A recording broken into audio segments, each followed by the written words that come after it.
चलिए आज हम लोग स्टार्ट करेंगे लेक्चर नंबर 4 यूनिट 2 का, है ना। यानी कि अगर मैं इस सब्जेक्ट की बात करूं तो लेक्चर नंबर 12 होगा। और आज के लेक्चर में हम लोग पढ़ेंगे साहब बियरिंग्स। ठीक है, बियरिंग्स के बारे में पढ़ेंगे। हमने क्या पढ़ लिया? शाफ्ट पढ़ लिया। शाफ्ट रोटेट करता है तो टॉर्क प्रोड्यूस होता है, पढ़ लिया। कीज पढ़ लिया, है ना, कि दो शाफ्ट को जोड़ने के लिए हम लोग क्या इस्तेमाल करते हैं? कपलिंग का भी इस्तेमाल करते हैं। और टाइट करने के लिए हम लोग कीज का इस्तेमाल करते हैं। हमने डिफरेंट टाइप्स ऑफ कीज पढ़ा। अब बताइए साहब कि जब शाफ्ट रोटेट करेगा तो वो कैसे करेगा साहब? मान लीजिए कि एक शाफ्ट है और इसको करना है रोटेट, तो ये कैसे करेगा? हमने तो बताया था कि मोटर। चलिए आपने मोटर लगा दिया। आपने क्या लगा दिया साहब? मोटर।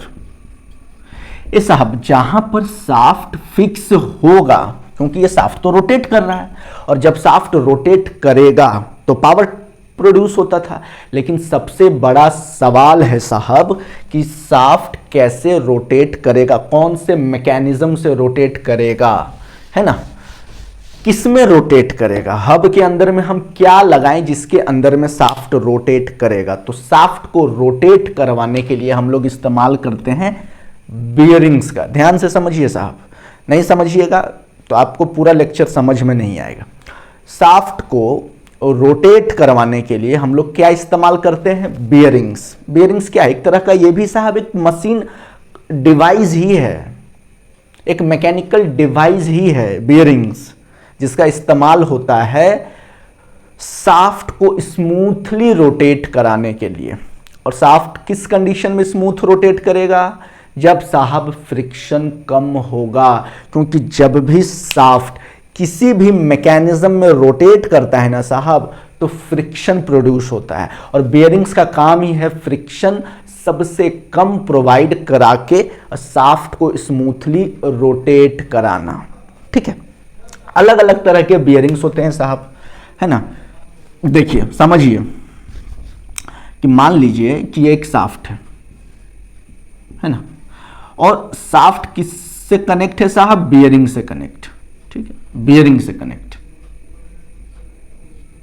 शाफ्ट बियरिंग से कनेक्ट। और ये बियरिंग किसके अंदर में है? ये समझिए आप हब के अंदर में, हब। ठीक है साहब, शाफ्ट किससे कनेक्ट है? बियरिंग से कनेक्ट है। और अब ये शाफ्ट क्या होगा? रोटेट होगा साहब। तो बियरिंग क्या है समझिए। डिफरेंट टाइप्स ऑफ बियरिंग होते हैं। एक तो होता है आपका sliding contact bearing, sliding contact bearing. और एक आपका होता है साहब roller contact bearing, roller contact bearing. ठीक है साहब, पहले समझिए स्लाइडिंग कॉन्टैक्ट। ठीक है, ए साहब स्लाइडिंग कॉन्टैक्ट क्या होगा कि मान लीजिए ये हम क्रॉस सेक्शन बना रहे हैं। ठीक है साहब,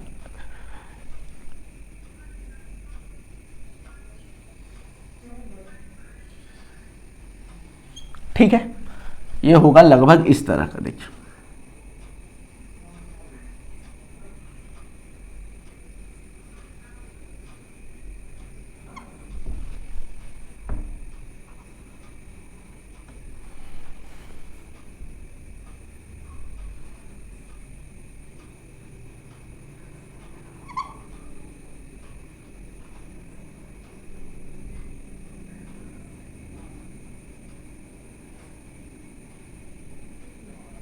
देख रहे हैं साहब, ये है। इसी को हमने क्या किया है, इसका क्रॉस सेक्शन, ये जो क्रॉस सेक्शन है ना, इसका ये वाला जो क्रॉस सेक्शन है, इसको हमने सीधा करके बनाया है। और शाफ्ट क्या होगा साहब?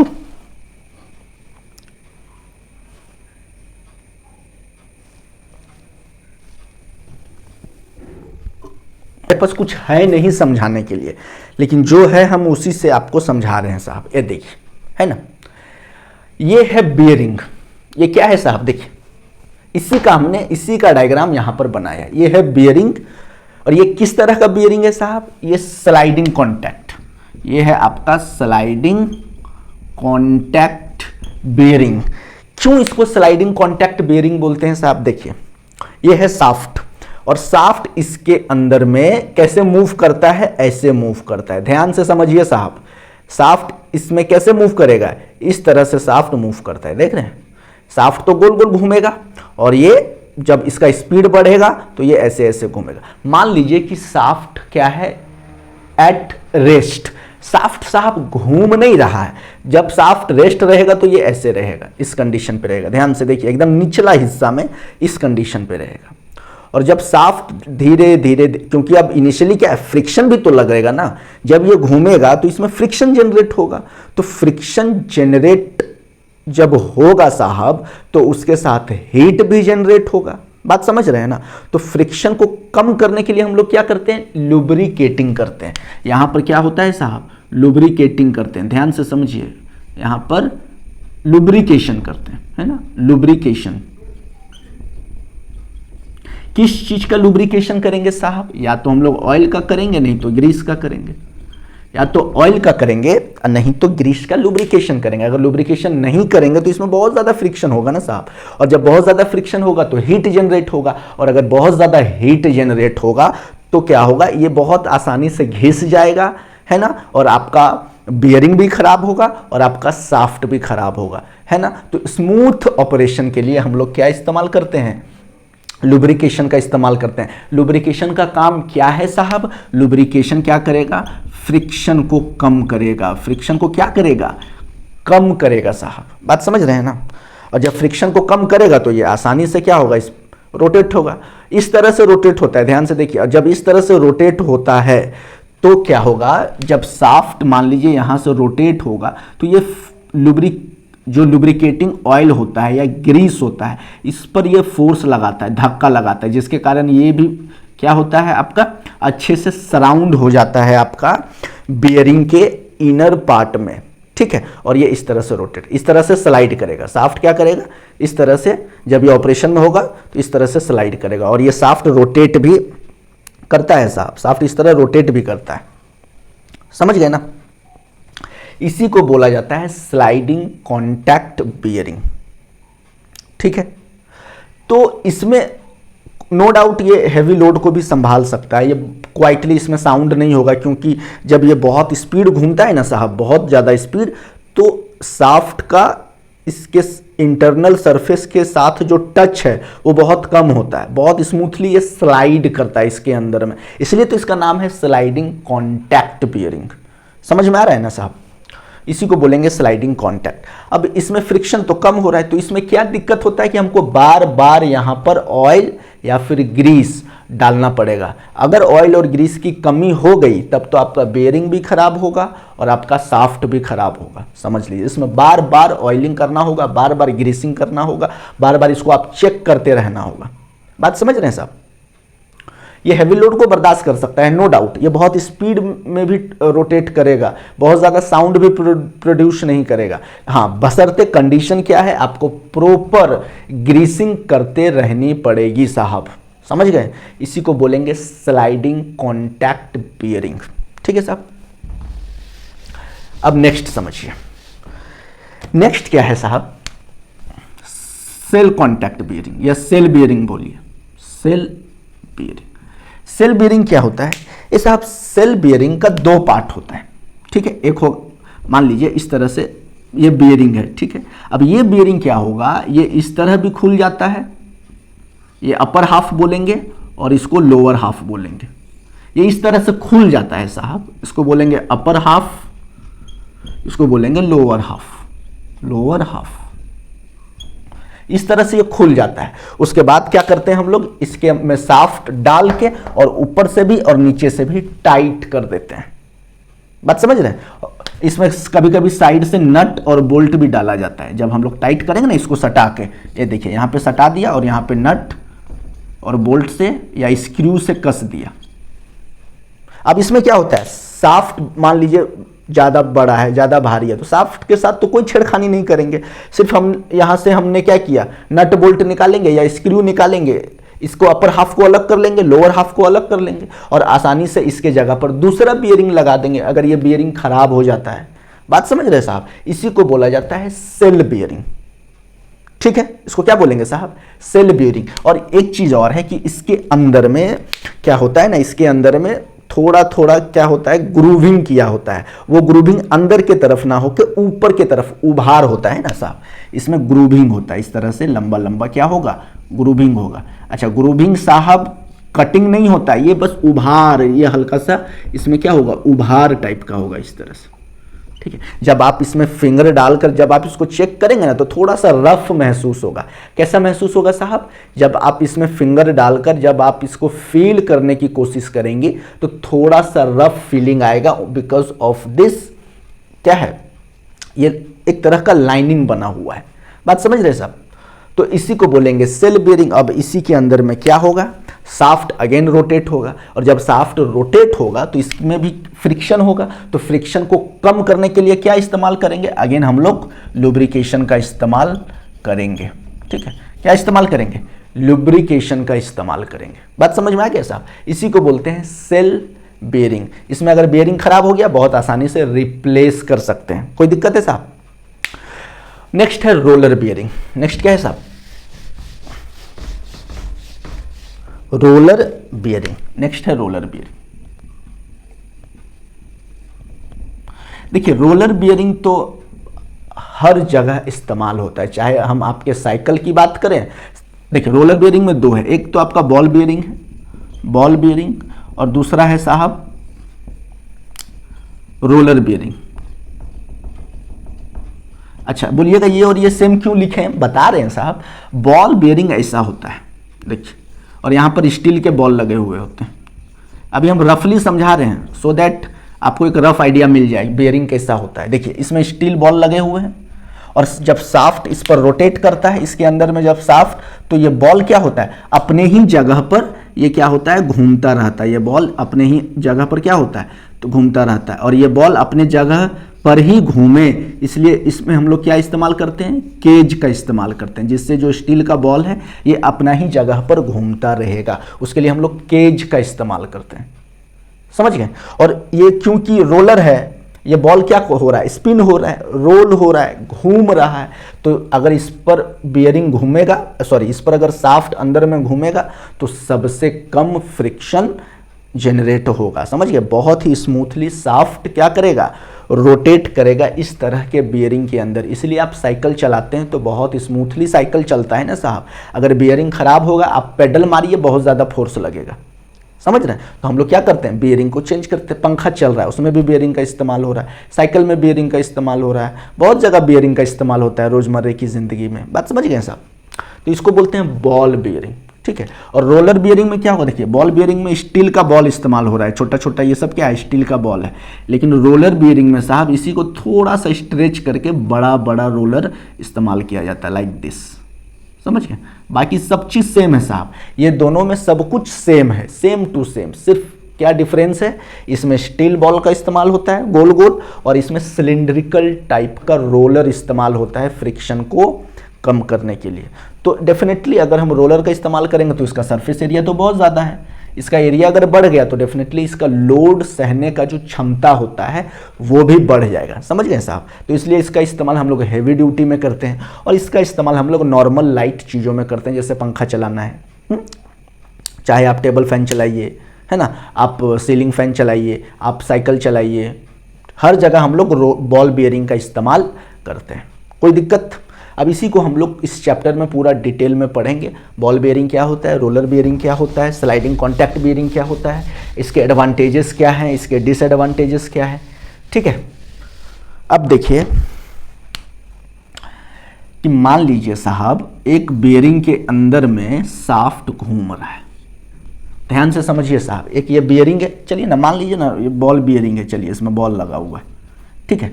एक बियरिंग के अंदर में ये साफ्ट क्या हो रहा है, घूम रहा है, तो समझिए। और अगर इस पर ऊपर से फोर्स लगाते हैं या लोड लगाते हैं, लोड अगर ऊपर से लग रहा है, इसको बोलेंगे रेडियल लोड।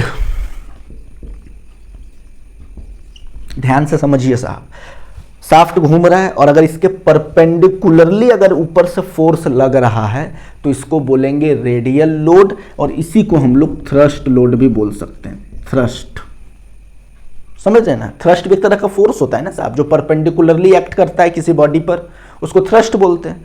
तो ये भी तो इस शाफ्ट के ऊपर में शाफ्ट ऐसे घूम रहा है, मान लीजिए ये साहब, ये शाफ्ट ऐसे घूम रहा है और ऊपर से कोई चीज है जिस पर जो इस पर फोर्स लगा रहा है, जो इस पर दबाव लगा रहा है ना, तो ये अगर हम इस पर दबाव लगाते हैं और अगर ये शाफ्ट डिफ्लेक्ट करता है तब तो साहब सारा सिस्टम खराब है, इसका मतलब प्रॉपर अलाइनमेंट नहीं है, बात समझ रहे हैं ना, तब तो मशीन चल जाएगा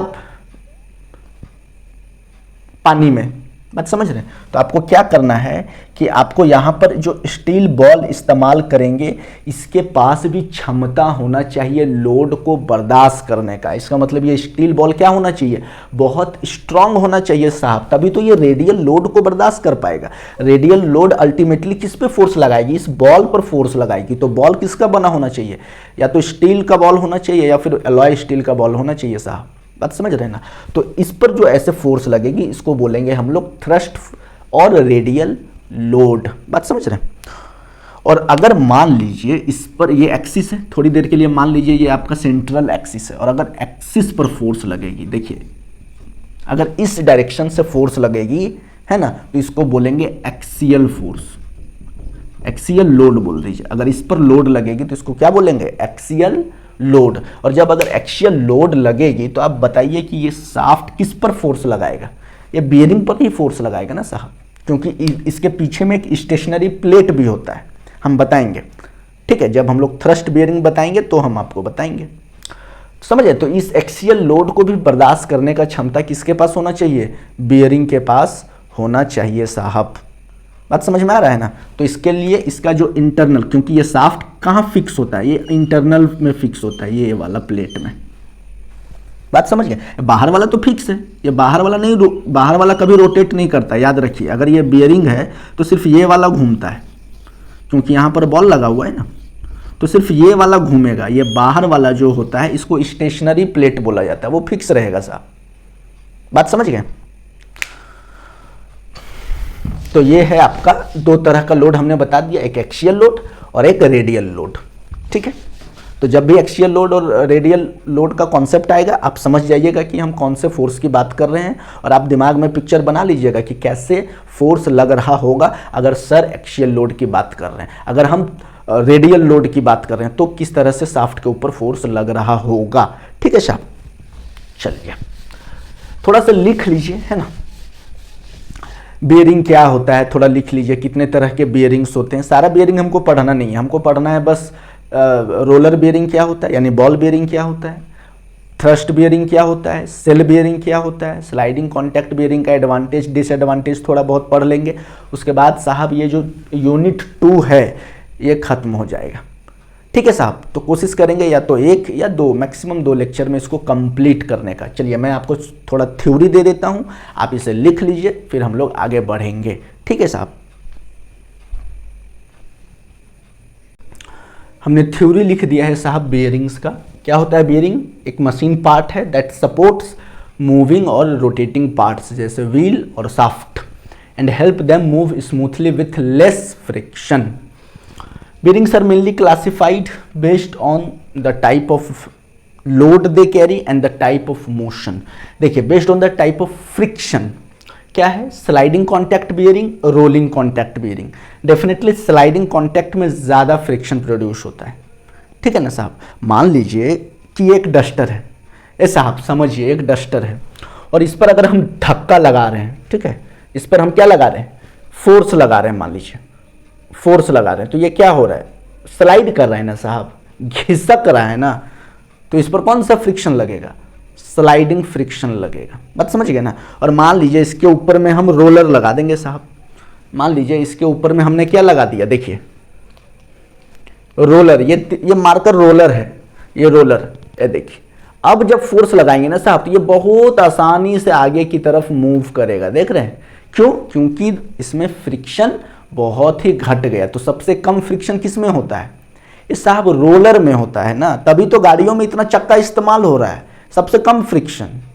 ये जो आप ट्रैवलिंग बैग लेकर ट्रेन में जाते हैं तो देखिए ना, लगेज वाला बैग नीचे में छोटा छोटा चक्का लगा हुआ होता है ना साहब, क्यों होता है, क्योंकि वो सबसे लेस फ्रिक्शन प्रोवाइड करता है, सबसे कम फ्रिक्शन, बात समझ रहे ना, एक बोरा में हम आपको चावल भर देंगे, आप बोलेंगे उठा के ले जाइए, धक्का मार के उसमें रस्सी बांध देंगे, बोलेंगे खींच के ले जाइए, खींच पाएंगे आप?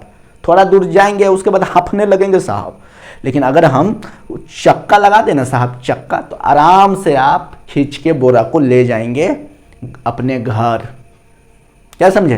क्योंकि सबसे कम फ्रिक्शन किस में होता है? रोल में। जब कोई चीज गोल आकार का होता है ना, तो बहुत आसानी से वो आगे की तरफ बढ़ता है, क्योंकि उसमें फ्रिक्शन बहुत कम प्रोड्यूस होता है। तो याद रखिए, मान लीजिए ए साहब, इसको हम पूरा धक्का मारेंगे, इस बोर्ड को, इस दीवार को हम धक्का मारेंगे तो दीवार हिलेगा?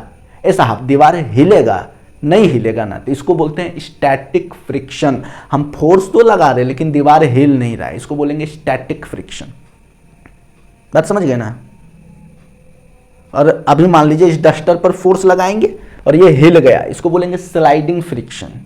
और चक्का लगा देंगे फिर फोर्स लगाएंगे, इसको बोलेंगे रोलिंग फ्रिक्शन। बात समझ रहे हैं ना? तो सबसे ज्यादा फ्रिक्शन किस में प्रोड्यूस होगा साहब? इसको धक्का लगा रहे हैं तो उसमें सबसे ज्यादा आपका फोर्स का इस्तेमाल हो रहा है, लेकिन फ्रिक्शन तो जीरो है। बात समझ रहे हैं ना? तो फ्रिक्शन क्या होता है? अगर कोई पूछे व्हाट इज फ्रिक्शन, ये साहब फ्रिक्शन अपोजिट फोर्स होता है। आप इधर से फोर्स लगाइए, वो उधर से फोर्स लगा रहा है ना। फोर्स ये क्या है? ये सतह जो है फोर्स लगा रहा है, अपोजिट फोर्स। हम इधर से फोर्स लगाएंगे, ये भी अपोजिट फोर्स लगा रहा है ना। लेकिन जब हमारा फोर्स फ्रिक्शनल फोर्स से ज्यादा हो जाएगा तभी ये आगे की तरफ जाएगा साहब, है ना। तो स्लाइडिंग कॉन्टैक्ट बियरिंग में बहुत ज्यादा फ्रिक्शन उत्पन्न होता है और रोलिंग कॉन्टैक्ट बियरिंग में बहुत कम फ्रिक्शन क्या होता है? उत्पन्न होता है। इसीलिए हम लोग रोलर्स का इस्तेमाल ज़्यादा करते हैं। ये दो तरह के रोलर्स होते हैं, एक स्टील बॉल छोटा छोटा और एक थोड़ा सा चौड़ा रहेगा, है ना, और सिलेंडर टाइप का रहेगा, सिलेंडर शेप का रहेगा, उसको रोलर्स बोलते हैं, है ना। तो वो अगर लगा देंगे हम लोग बियरिंग के अंदर तो रोलिंग टाइप फ्रिक्शन हो गया, वो रोलर फ्रिक्शन हो जाएगा, रोलर बियरिंग हो जाएगा। क्या हो जाएगा साहब? Roller bearing. तो देखिए, based on the type of friction, एक है स्लाइडिंग कॉन्टैक्ट बियरिंग, दूसरा है rolling contact bearing. Based on the direction of load, अगर ऊपर से साफ्ट मान लीजिए ऐसे है, अभी तो समझाए थे, और ऊपर से फोर्स लग रहा है तो उसको बोलेंगे रेडियल बियरिंग, और अगर एक्सियली फोर्स लग रहा है तो उसको बोलेंगे थ्रस्ट बियरिंग, और ऊपर से रेडियल इधर से एक्सियल दोनों फोर्स एक साथ लग रहा है उसको बोलेंगे कंबाइंड बियरिंग। ठीक है। Based on the type of rolling element, कौन सा रोल होने के लिए हम कौन सा एलिमेंट का इस्तेमाल कर रहे हैं। अगर बॉल का इस्तेमाल कर रहे हैं स्टील बॉल तो बॉल बियरिंग, और अगर रोलर का इस्तेमाल कर रहे हैं थोड़ा चौड़ा चौड़ा सिलेंडर शेप का छोटा छोटा, उसको बोलेंगे रोलर बियरिंग। ये आपको पढ़ना नहीं है, based on the alignment ability. एक होता है सेल्फ अलाइनिंग बियरिंग, एक होता है नॉन सेल्फ अलाइनिंग बियरिंग। ठीक है, इसको हम लोग बाद में देखेंगे, ये सिलेबस में नहीं है। ठीक है, अब देखिए कितने तरह के स्लाइडिंग कॉन्टैक्ट बियरिंग होते हैं, है ना। हमने लिखा है sliding contact bearing is also called plain bearing, और उसको बुश बियरिंग भी बोलते हैं। ठीक है, इसको प्लेन बियरिंग भी बोलते हैं, इसमें कोई रोलर ही इस्तेमाल नहीं कर रहे हैं तो plain bearing. It works by sliding motion between the shaft and the bearing surface without rolling element, इसमें कोई रोलिंग एलिमेंट नहीं इस्तेमाल कर रहे हैं। ठीक है ना। ये बुश टाइप ऑफ बियरिंग यही है साहब, है ना। ये बस इस पर रोटेट करेगा, ये इसी पर, और इसमें क्या होगा? ऑयल और ग्रीस होगा। पहला है जर्नल बियरिंग। जर्नल का मतलब साफ्ट ही होता है साहब, समझिए, जर्नल का मतलब साफ्ट ही होता है। ठीक है ना। और साफ्ट जब इस तरह के रोटेट करेगा तो इसी को हम लोग बोल देते हैं जर्नल बियरिंग। थ्रस्ट बियरिंग, देखिए बियरिंग ऐसे था ना, अब बियरिंग ऐसे हो जाएगा और साफ्ट ऐसे रोटेट करेगा, गेटिंग और नॉट, इसको बोलेंगे थ्रस्ट बियरिंग।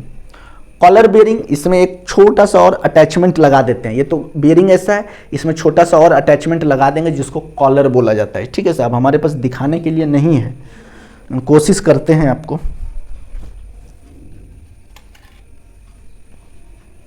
देखिए साहब, ये है आपका ये है आपका बियरिंग, और बियरिंग के ऊपर में थोड़ा सा उभार रहेगा, इससे देखिए इस तरह से ध्यान से देखिए, इस तरह से रहेगा, है ना। तो ये जो पार्ट है, देखिए ऐसे देखिए, ये जो पार्ट बाहर निकला हुआ है इसी को हम लोग बोलते हैं कॉलर। और अगर ये दोनों साइड होगा तो डबल कॉलर, ये सिंगल साइड है तो सिंगल कॉलर बोलेंगे। ठीक है, उसको बोला जाता है कॉलर बियरिंग। ये एक्सियल लोड को क्या करता है? बर्दाश्त करने का क्षमता ज़्यादा होता है। थ्रस्ट में देखिए ये एक्सियल लोड को सपोर्ट करेगा, जर्नल रेडियल लोड को सपोर्ट करेगा। एक फुट स्टेप होता है, फुट स्टेप का यानी बियरिंग को क्या करेंगे हम लोग इस तरह से मान लीजिए ये बियरिंग है साहब, और इस तरह से हम लोग सपोर्ट दे देंगे, ठीक है, इस तरह से सपोर्ट दे देंगे, यहाँ कांटी मार देंगे, यहाँ कांटी मार देंगे, और इसके अंदर में बियरिंग लगा हुआ है, ठीक है।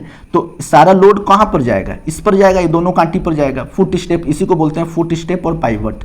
इसी को क्या बोलते हैं साहब, फुट स्टेप और पाइवट बियरिंग। एक होता है स्लीव और बुश बियरिंग, ठीक है, सेम ही है,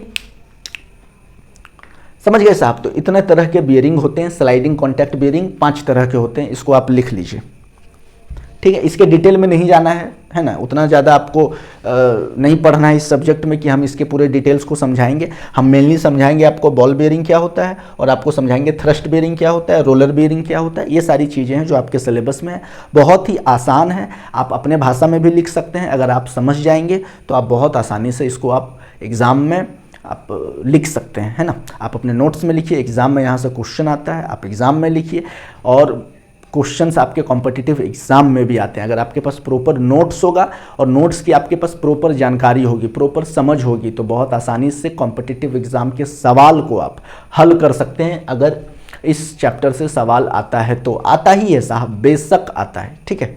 इतना लिखिए, फिर हम लोग आगे जाएंगे। Advantages and disadvantages of sliding contact bearing.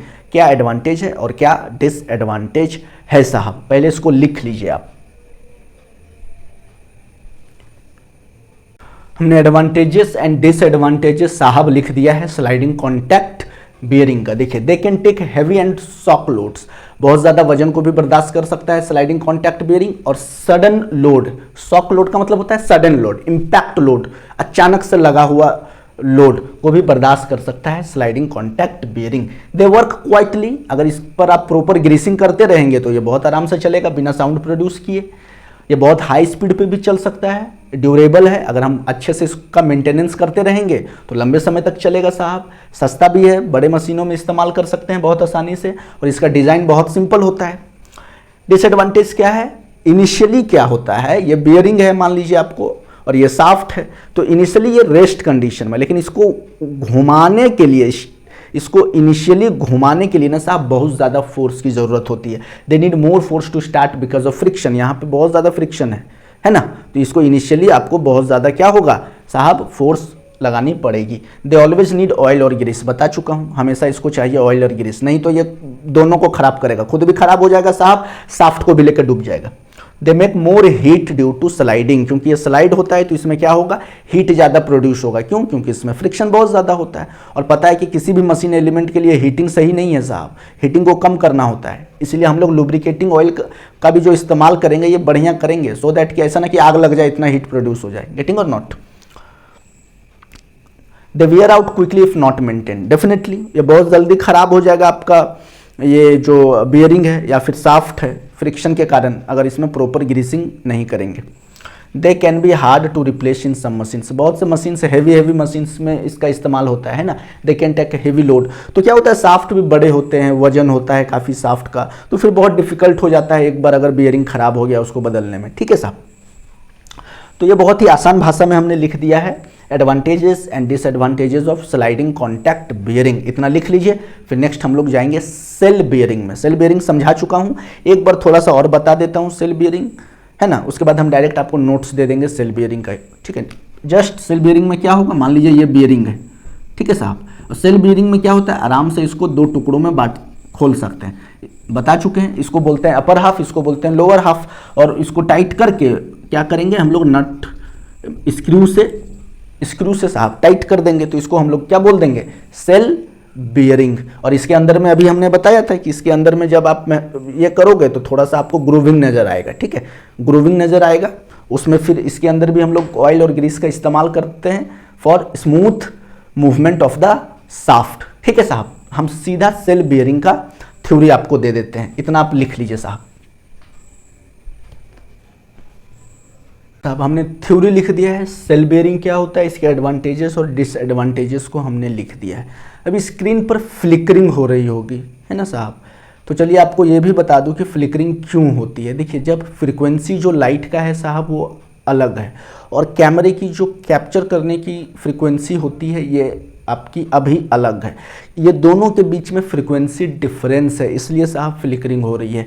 जब लाइट की फ्रीक्वेंसी आपके कैमरे की फ्रीक्वेंसी से मैच कर जाएगी तब साहब फोटो बहुत क्लियर आता है। गेटिंग और नॉट? फ्लिकरिंग अभी बल्ब में भी हो रहा है, लेकिन हम लोग उसको नेकेड आई से, खुली आंखों से, नंगी आंखों से देख नहीं सकते हैं।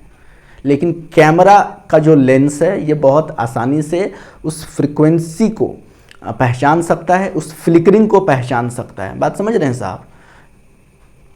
तो इसलिए ऐसा हो रहा है। खैर एनीवे, आप आराम से लिख सकते हैं। आप हमको ध्यान से सुन रहे हैं ना साहब? सुनिए, और लिखने के लिए आप पॉज कीजिए वीडियो को और आराम से पढ़ दे रहा हूँ। A shell bearing is a type of sliding contact bearing made in two half. समझा चुका हूँ। Upper and lower shell that fits around a rotating shaft because it splits into two shell. So ये बहुत आसानी से ये assemble हो जाएगा, रिमूव हो जाएगा और रिप्लेस हो जाएगा without taking out the whole shaft, बिना पूरा शाफ्ट को निकाले। क्या एडवांटेजेस है? They are split into two parts, दो भाग में बट जाता है, इसलिए इसको आसानी से फिट किया जा सकता है, आसानी से खोला जा सकता है। They can be replaced without taking out the whole shaft. Shaft को बिना निकाले ही हम लोग इस बियरिंग को बदल सकते हैं खराब होने पर। बहुत हेवी लोड को भी बर्दाश्त कर सकता है। रोटेटिंग शाफ्ट जब भी होगा तो उस पर लोड भी लगता है, बता चुका हूँ, रेडियल लोड और एक्सियल लोड और समटाइम्स कंबाइन लोड। इस बेयरिंग को साहब रिपेयर करना बहुत आसान है ना? सिर्फ हमको क्या चेंज करना होगा? सेल चेंज करना होगा। गेटिंग और नॉट? और अगर लार्ज सरफेस एरिया वाला हम अगर इस्तेमाल कर रहे हैं बेयरिंग तो ये बहुत ज़्यादा लोड को भी सपोर्ट करेगा। डिसएडवांटेजेस क्या है? हमेशा ऑयलिंग लुब्रिकेशन होना चाहिए, हमेशा ग्रीस उसमें होना चाहिए, ठीक है? अगर नहीं होगा तो ये बहुत जल्दी घिस जाएगा, ख़त्म हो जाएगा। और क्योंकि इसमें क्या होता है, ये भी एक स्लाइडिंग कॉन्टैक्ट बेयरिंग है, तो इनिशियली हमको क्या करना होता है, इसको स्टार्ट करने के लिए बहुत ज़्यादा फोर्स देना होता है। और जब बहुत ज़्यादा फोर्स देंगे तो क्योंकि ये स्लाइडिंग कॉन्टैक्ट है तो इसमें फ्रिक्शन भी बहुत ज़्यादा होता है ना? स्लाइडिंग कॉन्टैक्ट के कारण अगर प्रॉपर ग्रीसिंग नहीं हुई तो ये बहुत ज़्यादा हीट भी जनरेट करेगा, ठीक है? इसलिए और लास्ट स्टेप है कि हमको अलाइनमेंट का ध्यान रखना है जब भी हम सेट करते हैं, ताकि जो अलाइनमेंट है वो बहुत सीधा हो। हिटिंग और नॉट? टेढ़ा मेढ़ा शाफ्ट फिक्स कर दीजिएगा तो फिर शाफ्ट भी जाएगा और आपका बियरिंग भी खराब होगा। गेटिंग और नॉट? इसको आप लिख लीजिए बहुत आसानी से। उसके बाद हम लोग इसके बाद पढ़ेंगे रोलर कॉन्टैक्ट बियरिंग क्या होता है, उसके एडवांटेजेस और डिसएडवांटेजेस। इसको लिखिए साहब, है ना? फ्लिकरिंग हो रहा है, मैं समझ रहा हूँ साहब। करंट है नहीं और चल रहा है सोलर, जिसके कारण जो है वो प्रॉपर वोल्टेज नहीं मिल पा रहा है और फ्रीक्वेंसी मैच नहीं हो रही है कैमरे के लेंस से, जिसके कारण फ्लिकरिंग का सामना करना पड़ रहा है साहब। बट कोई बात नहीं, इसी फ्लिकरिंग के बीच में हम आपको रोलर कॉन्टैक्ट बियरिंग समझा देते हैं। इसको पूरा डिटेल में पढ़ेंगे साहब, लेकिन थोड़ा सा ब्रीफली जान लीजिए कि रोलर कॉन्टैक्ट बियरिंग का एडवांटेज क्या है और डिसएडवांटेजेस क्या है। देखिए, रोलर कॉन्टैक्ट बियरिंग एक तरह का बियरिंग है जिसमें स्मॉल रोलर्स का इस्तेमाल होता है, छोटा छोटा स्टील का, ठीक है? ये दो रिंग कौन सा है वो भी बताएंगे साहब। ये कौन सा दो रिंग के बीच में इस्तेमाल होता है हमारा स्मॉल रोलर्स, ये भी बताऊंगा, चिंता नहीं करना है।